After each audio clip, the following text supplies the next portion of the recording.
Con l'arrivo dell'inverno e le temperature sempre più rigide, da giovedì saranno messi in atto gli interventi per le persone senza dimora, che nel veneziano sono quasi 500. Sono confermate le tradizionali iniziative di aiuto, con l'aumento però della qualità dei vari servizi, ma soprattutto si sono rafforzate le opportunità di inclusione sociale offerte ai senza dimora per rientrare nella vita attiva.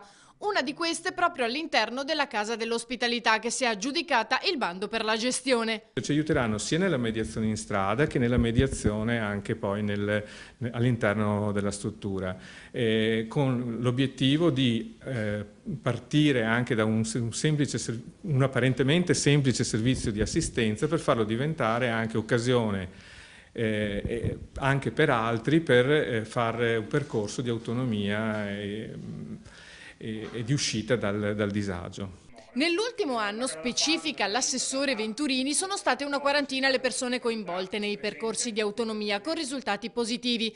5 sono potute rientrare in patria, 24 hanno usufruito dei dispositivi di sostegno attivo, alcuni dei quali sfociati in contratti di lavoro, 4 inseriti in strutture protette e 8 hanno avviato un percorso di autonomia abitativa. Per quanto riguarda invece gli interventi di aiuto contro il freddo, sono stati confermati i servizi degli anni scorsi. La raccolta coperte avrà dei punti di raccolta che sono le sedi della Casa dell'Ospitalità e principalmente, quindi la sede di Mestre in via Santa Maria dei Battuti e la sede di Sant'Alvise a Venezia. Più l'assistenza medica di Croce Rossa, Croce Verde e del centro emergency di Marghera. Da segnalare l'attivazione di un numero verde 800 589 266, da cui i cittadini potranno segnalare situazioni di emergenza.